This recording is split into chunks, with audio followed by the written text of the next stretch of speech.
대한뉴스 대공수사 결과 발표 및 국민당부 보라 공산 오열의 최상.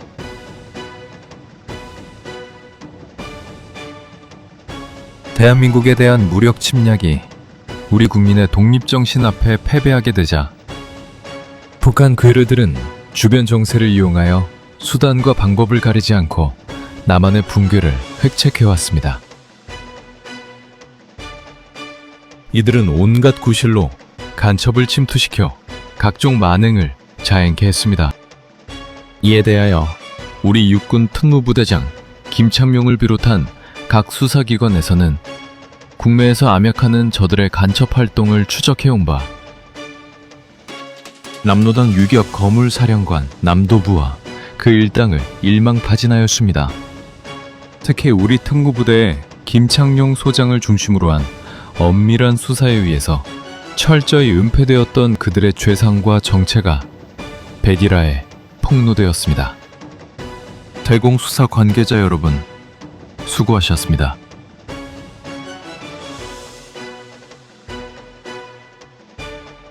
저들이 소지하고 있던 물품들은 더욱더 놀라울 뿐만 아니라 교묘하게 위장된 이 가지가지의 흉기들은 우리들의 상상을 초월하는 것입니다.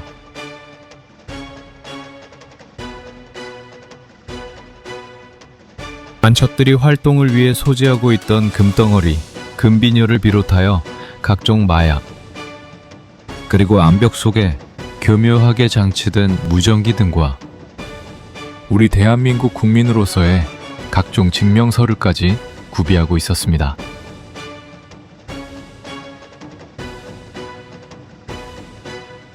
또한 이것은 북한 괴뢰들의 비밀 문서입니다. 국민 여러분, 우리는 각자가 일선의 감시원과 방첩의 전파가 되어 이 가공할 간첩의 침투를 사전에 방지해야 하겠습니다. 그럼 남로당 유력 거물사령관 남도부와 그 일당을 일망타진한 사건에 대해서 자세히 알아보겠습니다. 피로 물든 영남의 산악지대를 뒤로하고 대한민국 심장부를 겨냉해 독침처럼 스며든 붉은 호랑이 남도부. 1954년 1월 대구 시내의 겨울바람은 칼날처럼 매서웠습니다. 사람들은 전후 복구의 활기 속에 내일을 꿈꿨지만 그들의 어깨 너머엔 대한민국을 통째로 집어삼키려는 거대한 그림자가 드리워져 있었습니다. 남도부 남쪽 끝 부산까지 점령하겠다. 이 오만한 가명을 쓰며 산악지배를 피로 물들였던 괴뢰 중장 하준수, 그는 단순한 간첩이 아니었습니다. 유기대소, 전쟁 당시 정예 요원 300명을 이끌고 동해안으로 침투해 우리 후방을 유린했던 제3병단의 수계이자 김일성이 직접 계급장을 달아준 적화통일의 선봉장이었습니다. 오늘 우리는 그가 남긴 5년간의 잔혹한 기록과 그를 잡기 위해 사선을 넘나들었던 특무부대의 숨막히는 추격전에 생생하게 복원합니다.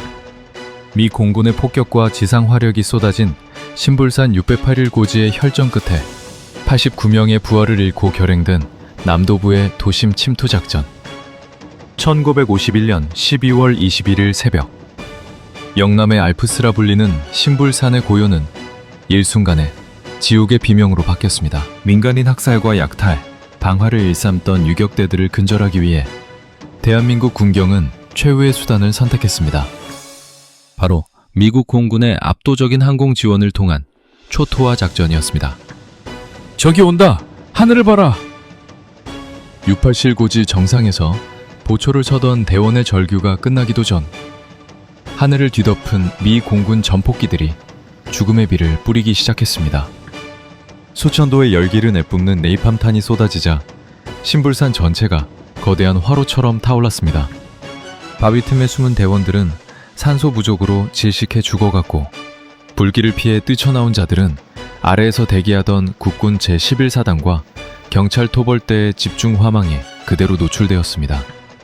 이 처절한 혈전 속에서 남도부 부대원 89명이 사살되었습니다. 781 고지는 아비규환의 현장이 되었고 남도부에 야심찼던 제3병단은 사실상 괴멸 수준에 이르렀습니다. 거점을 잃고 쫓기던 남도군은 연기자욱한 산등성이에서 패배를 직감했습니다. 하지만 그는 투항 대신 더 잔인하고 교활한 전략을 택했습니다. 산은 이제 무덤일 뿐이다. 이제 우리는 적들이 안심하고 잠드는 도심의 안방으로 들어간다. 북한 노동당이 하달한 공포의 지시문 결정서 111호가 불러온 지하당 구축과 도심 패러라는 잔혹한 투쟁 방식의 대전환. 이 시기 남도부의 손에는 북한 노동당 중앙위원회로부터 하달된 비밀 지시문인 결정서 111호가 쥐어져 있었습니다. 이 문서는 산악지대에서의 유격정이 한계에 부딪혔음을 인정한 북한 수뇌부가 내린 투쟁 방식의 근본적 전환 명령이었습니다. 결정서 111호의 핵심은 명확하고 섬뜩했습니다. 산악 유격대원 중 핵심 분자들을 선별하여 철저히 위장시킨 뒤 남한의 주요 도시로 침투시키라는 것이었습니다. 이 지시는 단순한 도피가 아니라 남한 사회 내부로 깊숙이 파고들어 배중 속에 지하당을 구축하고 결정적인 순간에 요인 암살과 국가 주요 시설 파괴라는 도시 게릴라 전술을 펼치라는 독침과도 같은 명령이었습니다. 남도부는 이 결정서에 따라 남은 9명의 결사대를 정예 도시 침투조로 재편했습니다. 이들은 총칼을 버리는 대신 위조된 도민증과 금덩어리, 그리고 평범한 시민의 가면을 썼습니다. 군복을 벗고 실민의 옷을 입어라. 그리고 적의 심장에서 가장 날카로운 비수가 되어라. 남도부의 이 한마디와 함께 신불산의 패잔병들은 대한민국을 안으로부터 무너뜨릴 가장 위험한 간첩단으로 변모하여 대구와 서울을 향해 소리 없이 스며들기 시작했습니다. 지휘부 9명만이 살아남아 창녕의 은신처에서 이현상의 사살 소식을 접하며 대구로의 대담한 잠입을 준비하던 긴박한 순간들. 1953년 9월 경남 창녕군 대지면 성리의 한 외딴 농가. 겉보기에는 평화로운 수학기의 시골 마을이었지만 그 집 뒷방에는 대한민국 안보를 뒤흔들 수 있는 시한폭탄 같은 존재들이 숨어 있었습니다. 산전수전을 다 겪은 정예 요원 9명, 사령관 남도구를 필두로 부사령관 유응재, 참모장 차진철, 간호장교 지충난 등 남은 질부 전체가 좁은 방 안에서 서로의 숨소리를 죽이며 외부의 동태를 살피고 있었습니다. 참모장 차진철의 누이 성혜분이 가져다주는 보리밥과 김치로 끼미를 때우며 버티던 어느 날, 남도부의 눈이 신문 한 구석에 멈췄습니다. 1953년 9월 18일자 기사였습니다. 지리산의 거물, 이현상 사살. 한때 남한 유격대의 전설이라 불리던 남부군 사령관 이현상의 처참한 종말을 알리는 사진이 그의 시선을 찔렀습니다. 방 안에는 무거운 침묵이 감돌았습니다. 지리산의 몰락은 곧 산악 유격전의 시대가 완전히 끝났음을 의미했습니다. 남도부는 툭하고 신문을 내려놓으며 옆에 놓인 소련제 권총을 만져댔습니다. 이현상이 죽었군. 이제 남은 건 우리뿐이다. 그의 입가에는 차가운 미소가 걸렸지만 눈빛은 그 어느 때보다 날카롭게 빛났습니다. 절망 대신 그는 도끼를 품었습니다. 산에 갇혀 굶어 죽느니 적의 심장부로 들어가 판을 뒤엎겠다는 광기 어린 결단이었습니다. 그날 이후 창녕의 농가는 밤마다 작전 회의실로 변했습니다. 남도부는 지도 위에 대구 시내의 주요 거점을 표시하며 참모장 차진철에게 다그치듯 명했습니다. 가장 번화한 곳이 가장 안전한 법이다. 대구 동인동의 하숙집을 알아봐라. 분잔 밑이 어둡다는 것을 김창룡이 놈들에게 똑똑히 보여주겠다. 간호장교 지춘하는 대원들의 낡은 옷을 수선해 민간인 복장을 만들었고, 연락병들은 위조된 도민증의 인적사항을 달달 외우며 완벽한 위장 신분을 준비했습니다. 창녕의 밤바람이 문틈을 때릴 때마다 이들은 권총을 고쳐지며 대구 침투의 순간을 기다렸습니다. 이들에게 창녕은 안식처가 아니라 대한민국을 향해 독침을 쏘기 전 잔뜩 몸을 웅크린 전초기지였던 것입니다. 특무부대 사무실이 지척인 대구 동인동 하숙집에 고물상으로 위장해 숨어들어 감시망을 비웃으며 지하당 구축을 획책한 남도부의 대담함. 대구 중구 동인동의 낡은 하숙집. 이곳에 스며든 남도부의 하루는 새벽 9시 넝마주의와 고물상들이 활동을 시작하는 시간과 함께 열렸습니다. 그는 때자국이 가득한 낡은 옷을 걸치고 커다란 망태기를 어깨에 메십니다. 누구도 이 초라한 사내가 북한에서 내려온 괴뢰 중장이자 유격대 사령관이라고는 상상하지 못했습니다. 그의 구체적인 일과는 철저히 정보 수집과 감시 회피에 맞춰져 있었습니다. 고물상을 자처하며 대구 시내 구석구석을 누비는 것은 완벽한 알리바이가 되었습니다. 그는 고물을 줍는 척하며 대구에 주둔 중인 국군 부대의 이동 경로를 파악했고 관공서 주변의 분위기를 살폈습니다. 망태기 속에는 낡은 종이 뭉치와 빈 병이 들어 있었지만 그 사이사이에 북한에 보낼 첩보와 지령문이 숨겨져 있었습니다.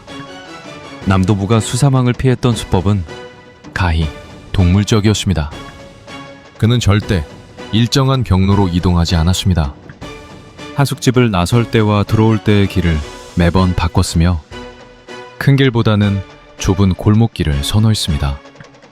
특히 그가 머물던 동인동 하숙집은 특무부대 CIC 사무실과 불과 몇 블록 거리였습니다.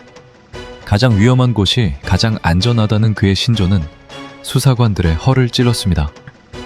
그는 하숙집 마당에서 특무부대 요원들이 탄 지프차가 지나가는 소리를 들으며 태연하게 고물을 정리하는 대담함을 보였습니다. 또한 그는 직접적인 접선을 최소화했습니다. 자신의 부하인 홍만식과 지춘난을 연락병으로 활용했는데 이들에게조차 자신의 정확한 하숙 위치를 함구하는 치밀함을 보였습니다. 접선 장소인 성기수의 집으로 향할 때도 그는 바로 들어가는 법이 없었습니다. 인근 고물상을 전전하며 주변을 30분 이상 관찰한 뒤 미행이 없음을 확인하고서야 비로소 대문을 밀었습니다. 더욱 놀라운 것은 그의 위장 신분이었습니다. 그는 한맹은이라는 가짜 도민증을 완벽하게 숙지하고 있었으며 하숙집 주인이나 주변 상인들에게는 전쟁통에 가족을 잃고 고물을 팔아 연명하는 가련한 피난민으로 자신을 포장했습니다.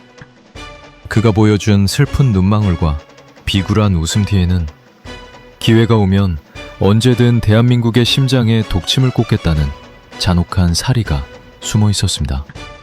엿발치산 손미라의 밀고로 시작된 수사망의 압박과 참모장 차진철의 생포, 그리고 남도부를 지키기 위해 침묵으로 버텼던 운명의 며칠간의 기록. 남도부의 완벽했던 도심 침투는 예기치 못한 곳에서 균열이 시작되었습니다. 발단은 한 여자의 입이었습니다.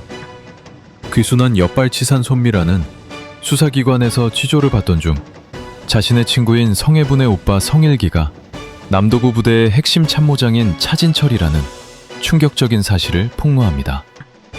이 정보는 즉시 육군 특무부대 CIC 대장 김창룡 소장에게 보고되었고 대구와 창녕을 잇는 대대적인 포위망이 형성되었습니다.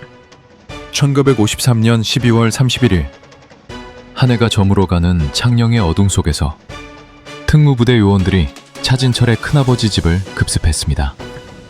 공식 기록에는 자수로 남았으나 실상은 처절한 생포였습니다. 차진철은 격렬하게 저항했으나 결국 제압당했고 곧장 대구 특무부대로 압송되었습니다. 김창룡 대장은 그를 회유하기 위해 자수 형식을 제안하며 구명을 약속했지만 차진철의 입은 무거웠습니다. 사령관님은 이미 팔공산 깊은 곳으로 몸을 숨지셨소. 차지려 해도 소용없을 것이오. 취조실의 전등 아래서 차진철은 며칠간 침묵과 거짓으로 버텼습니다. 그는 남도부가 이미 수사망을 눈치채고 대구를 떠났을 것이라 믿었습니다. 하지만 수사대는 교활했습니다. 차진철을 압박하는 동시에 대구 시내 동인동 일대를 고물상과 거지로 위장한 요원들로 촘촘히 메웠습니다. 운명의 시간은 흘러 1954년 1월 중순을 접어들었습니다.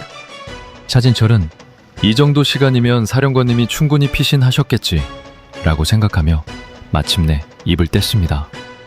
그가 지목한 곳은 대구 동인동의 친척집이었습니다. 그러나 수사대는 이미 그 집 주변에서 수상한 고물상 사내의 행적을 포착하고 있었습니다. 차진철이 입을 열기도 전에 남도부는 이미 거대한 덫의 한가운데에 놓여 있었던 것입니다.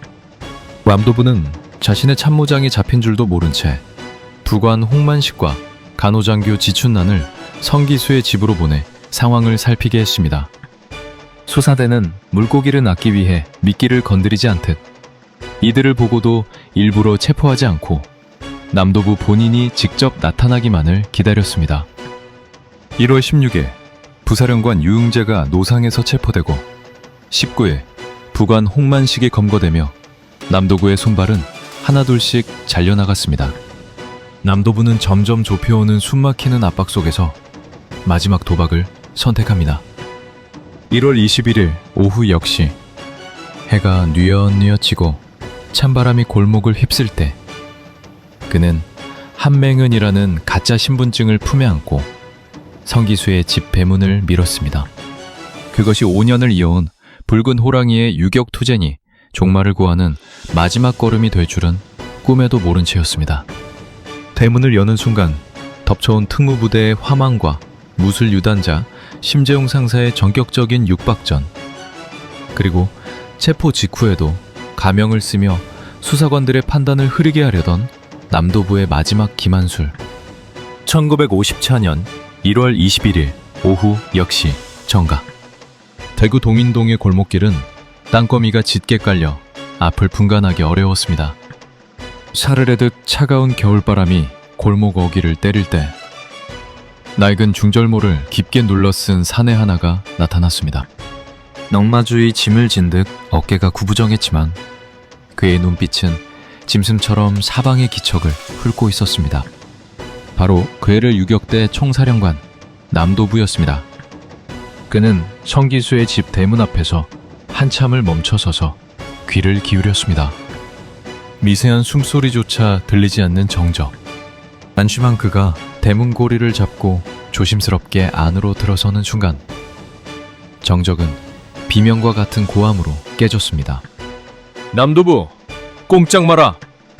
마당구석, 세입자로 위장해 며칠 밤을 뜬 눈으로 지새웠던 특무부대의 인간병기 심재용 상사가 어둠 속에서 번개처럼 튀어나왔습니다. 무술 유단자였던 심상사의 주먹이 남도부의 턱끝을 노리고 날아들었습니다. 남도부 역시 수년간 산악전으로 단련된 몸이었습니다. 그는 본능적으로 몸을 비틀며 심상사의 허리춤을 파고들어 단검을 꺼내려 했습니다. 이놈이 감히! 심상사는 남도부의 팔목을 낚아채 그대로 맺혔고 순식간에 그의 등 뒤로 올라타 팔을 꺾었습니다. 흙먼지가 자욱하게 일어나는 마당에서 두 사내의 거친 숨소리가 부딪혔습니다. 곧이어 담벼락 너머에서 대기하던 특무부대 요원 10여 명이 담을 넘고 대문을 박차며 들이닥쳤습니다. 수십 발의 총구가 바닥에 깔린 남도부의 머리를 향했습니다. 하지만 수갑이 채워지는 순간에도 남도부의 기만술은 멈추지 않았습니다.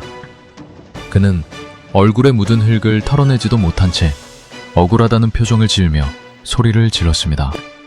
사람 잘못 봤쇼. 나는 한맹은이라고 하오. 도민증도 있단 말이오. 왜 죄 없는 피난민을 이토록 험하게 다루는 거요? 취조실로 압송된 뒤에도 그는 완벽하게 한맹은이라는 인물의 빙의에 있었습니다.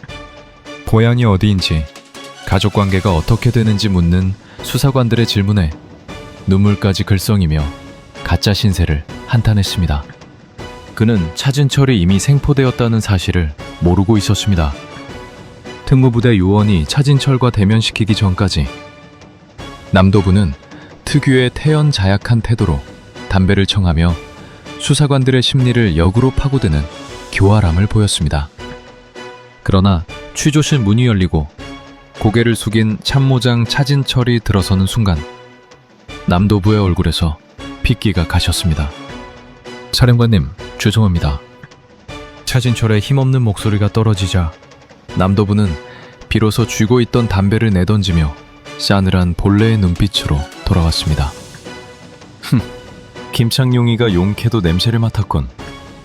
대한민국을 피로 물들였던 붉은 호랑이의 기만극이 비로소 막을 내리는 순간이었습니다. 특무부대 취조실에 전시된 가공할 살상 무기들과 담배 속 독약 캡슐, 그리고 2,800여 명에 달하는 피비린내 나는 학살 기록이 담긴 비밀 문서가 폭로한 공산 오열의 참혹한 실체. 남도부가 체포된 직후 육군 특무부대 CIC 본부의 한 전시실은 마치 지옥의 무기고를 옮겨놓은 듯한 광경으로 변했습니다. 가롱기 공보실장과 각계 인사들, 그리고 취재진이 모인 자리에서 공개된 압수물들은 단순한 장비를 넘어선 공포 그 자체였습니다. 사람들은 눈앞에 놓인 물건들이 우리 곁에 숨어있던 간첩의 소지품이라는 사실에 경악을 금치 못했습니다. 가장 먼저 시선을 강탈한 것은 평범해 보이는 담배갑이었습니다. 하지만 수사관이 그 속에서 꺼낸 것은 담배가 아닌 단 한 발로 목숨을 앗아갈 수 있는 암살용 특수 권총이었습니다. 또한 셔츠 주머니에 꽂혀있던 만년필은 뚜껑을 돌리는 순간 치명적인 독침이 발사되는 발사장치였으며 이상적인 손전등은 분해하는 순간 고성능 폭파장치로 변모했습니다. 이것들은 전쟁터의 무기가 아니라 도심 한복판에서 평범한 시민이나 요인을 소리 없이 제거하기 위해 고안된 악마의 도구들이었습니다. 더욱 소름 끼치는 것은 독약 담배였습니다. 외관상으로는 시중에서 파는 담배와 완벽히 똑같았지만 필터 끝부분에는 육안으로 확인이 불가능한 미세한 청산가리 캡슐이 매립되어 있었습니다. 체포되는 순간 자결하거나 타인에게 권해 암살하기 위한 용도였습니다. 저들은 담배 한 개비조차 죽음의 덫으로 만들었다 는 수사관의 설명에 장내엔 무거운 침묵이 흘렀습니다. 하지만 사람들을 가장 분노케 한 것은 남도부의 아지트에서 발견된 낡은 장부와 비밀 문서들이었습니다. 그 속에는 5년 동안 남도부 부대가 자행한 범죄가 날짜별, 장소별로 빼곡히 적혀 있었습니다. 군경 및 무고한 양민 학살 2,800여 명, 열차 전복 28회 및 자동차 670대 소각, 민가 방화 700여 호 및 탄약 20만 발 약탈. 문서에 적힌 처단이라는 짧은 단어 뒤에는 영문도 모른 채 죽어간 수많은 가장과 어머니, 아이들의 비명이 절여 있었습니다. 남도부는 이 기록들을 승전보처럼 북한에 보고하며 중장 계급장을 유지해왔던 것입니다. 또한 문서들 사이에서는 우리 국민으로 완벽히 위장하기 위해 위조된 각종 공공기관의 증명서와 도장들이 쏟아져 나왔습니다. 전시된 수백 돈의 공작용 금덩어리와 마약, 그리고 암벽이나 가구 속에 숨기기 좋게 제작된 고성능 소련제 무전기는 저들이 결코 단발적인 침투가 아닌 대한민국 전체를 전복시키기 위한 거대한 음모의 일환이었음을 증명했습니다. 김창룡 소장은 전시실의 물건들을 가리키며 피를 토하듯 외쳤습니다. 보십시오. 저들은 미소 뒤에 독약 담배를 숨기고 평범한 이웃의 얼굴로 우리 곁에 와 있습니다. 이 문서에 적힌 피해의 기록은 결코 과거가 아닙니다. 언론을 통해 이 사실이 보도되자 온 국민은 경악과 분노에 휩싸였습니다. 평화롭게 지나치던 고물상, 인심 좋은 하숙생이 사실은 내 가족을 죽인 살인마이자 나라를 무너뜨릴 간첩일 수 있다는 공포가 대한민국을 뒤흔들었습니다. 이 죄상의 폭로는 단순한 수사 결과 발표를 넘어 전 국민에게 안보라는 이름의 서늘한 경각심을 각인시킨 역사적 순간이었습니다. 동족의 가슴에 총부리를 겨눈 대남 유격투쟁의 수계를 향한 법의 준엄한 심판과 정일권 육참총장의 구명운동조차 잠재우며 형장의 이슬로 사라진 붉은 호랑이 남도구의 비극적 종말과 그가 남긴 안보의 교훈. 1954년 10월 14일 서울 용산의 중앙고등군법회의 법정안은 바늘 하나 떨어지는 소리가 들릴 듯한 긴장감에 휩싸였습니다. 피고인 석에는 한때 영남 산악지대를 호령하던 괴를 중장 남도부와 그의 수하들이 줄줄이 밀어섰습니다. 5년여에 걸친 잔혹한 학살과 파괴의 기록이 낭독될 때마다 방청석에서는 유가족들의 억눌린 신음과 분노 섞인 탄식이 터져나왔습니다. 재판장 앞에 선 남도부는 마지막 순간까지도 패배를 인정하지 않는 오만한 태도를 보였습니다. 그는 당당한 목소리로 나를 단순한 간첩이 아닌 교전 중인 군사포로로 대우하라, 나를 북한으로 성환하라며 국제법을 운운하는 기만적인 논리를 펼쳤습니다. 그러나 대한민국 법정의 판단은 서슬퍼런 칼날 같았습니다. 피고인 남도부, 본명 하준수, 너는 군인이 아니라 민간인의 피를 제물로 삼아 국가 전복을 꾀한 테러리스트이자 살인마일 뿐이다. 재판부는 남도부를 비롯해 부사령관 유응재, 연락원 문일준, 간호장교 지출란 등 핵심 간부 4인에게 전원 사형을 선고했습니다. 오직 부관 홍만식만이 무기징역을 선고받으며 사형의 굴레를 피했습니다. 이때 마쿠에서는 기묘한 일들이 벌어지고 있었습니다. 당시 육군참모총장이었던 정일권 대장과 이군 사령관 강문봉 중장 등 국군 수뇌부 일부가 남도부의 처형을 반대하고 나선 것입니다. 그들은 남도부가 일제강점기 항일 유격 활동을 했던 전력과 그가 가진 유격전의 천재적인 전술 능력을 높이 평가했습니다. 저 자를 전향시켜 국군의 대유격전 교관으로 활용한다면 국가 안보에 큰 도움이 될 것이라는 논리였습니다. 그러나 이 구명운동은 성난 민심과 법치의 위험 앞에 거대한 벽에 부딪혔습니다. 2,800여 명에 달하는 무고한 희생자의 피눈물을 닦아주지 않은 채 적의 수계를 살려두는 것은 국가의 기강을 무너뜨리는 일이라는 엄중한 비판이 쏟아졌습니다. 결국 이승만 대통령의 결단과 특무부대의 강력한 집행 의지로 구명 시도는 묵살되었습니다. 형 집행 당일, 남도부는 마지막 담배 한 개비를 청하며 담담하게 죽음을 맞이하려 했으나 그가 떠난 자리에는 그가 죽인 수많은 영혼의 통곡만이 남았습니다. 한때 영남의 호랑이로 불리며 산과 도심을 누비던 거물 간첩의 야욕은 그렇게 서대문 형무소의 차가운 이슬로 사라졌습니다. 남도구 사건이 우리에게 남긴 교훈은 뼈아프고도 명확합니다. 그는 가장 평범한 이웃의 얼굴로 가장 평화로운 도심의 일상 속으로 파고들었습니다. 전쟁은 총성으로만 하는 것이 아니다. 가장 위험한 적은 우리 곁에 숨어 우리의 마음과 일상을 무너뜨린다는 김창룡 소장의 일침은 오늘날에도 여전히 유효합니다. 1954년에 그 긴박했던 체포극과 피비린내 나는 증거물들은 역사의 뒤안길로 사라졌지만 보이지 않는 침투는 방식만 바꾼 채 지금도 계속되고 있습니다. 검첩은 특수한 기관의 몫이 아니라 평화를 지키려는 국민 모두의 깨어있는 눈초리에서 시작된다는 사실. 남도부라는 이름이 남긴 이 서늘한 진실을 우리는 결코 잊지 말아야 할 것입니다.